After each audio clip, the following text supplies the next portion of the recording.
When the pioneers came here 40 years ago, I don't think they really knew what they had when they first started planting grapes.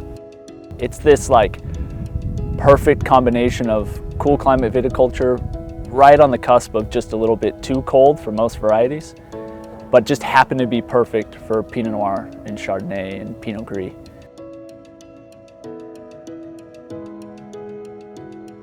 I love making Chardonnay.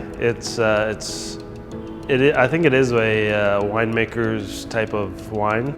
I would say our style is about balance, so we appreciate acidity and texture, and so we're trying to find the balance of the two.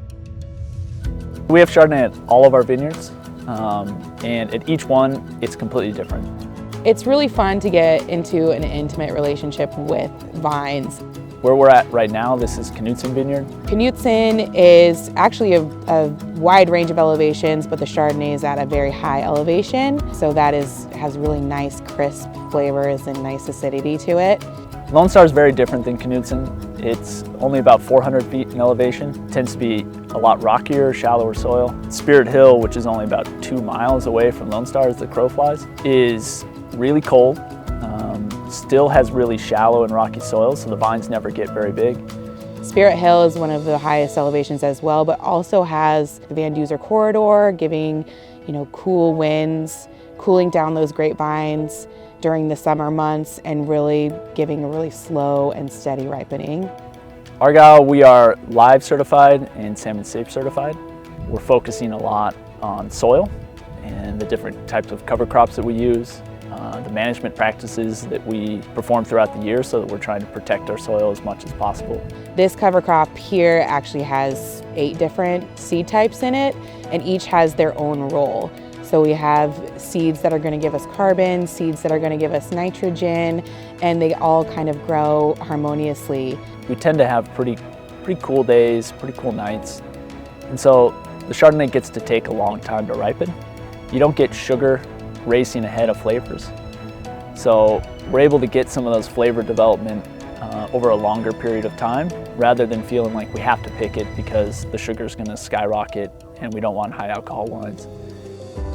I always find a spectrum of flavors from when you pick, so starting with like really citrus elements, lemon, grapefruit, and then we kind of transition into stone fruits, peaches and some pear and apples, and then the further you let it hang out, you're getting more into tropical, really ripe flavors in that sense. And so it's kind of this spectrum of flavor, fruit flavors, and so over the years with picking and tasting, kind of trying to find that balancing kind of on the riper side of citrus with a little bit of stone fruit, I think is kind of a nice place to be for still wine Chardonnays.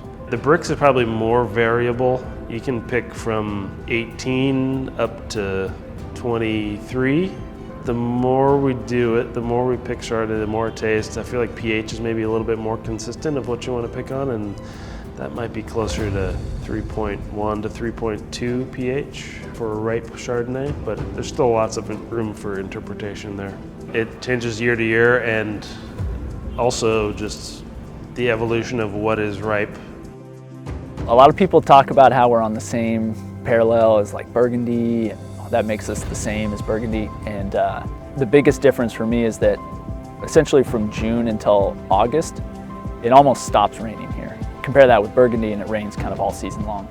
So it seems to be just this like perfect Venn diagram of climate, soil, and also like the people who started here. I prefer to use barrels, French wood. That gives us just a little bit more breathability, a little bit of texture from the lees. This is the Willamette Valley Chardonnay. So this is blended between all 3 of the vineyards. So it's got really nice energy and acidity and late ripening for the Willamette Valley. Oregon gives Chardonnay the opportunity to show its actual flavors, and it's not generally masked by any other qualities. It's grown in a way that you know what the actual Chardonnay grape tastes like. My favorite pairing with the Oregon Chardonnay is Dungeness Crab. You know, we're getting more people to drink it and recognize it as its own style. That's both fresh and vibrant and drinkable in youth, but then also has the ageability of white Burgundy that can be taken on a serious level on a global scale. If somebody's going to open up a bottle of Chardonnay, I'm hoping that not only do they think it's great, but that they actually see like the work that went into it.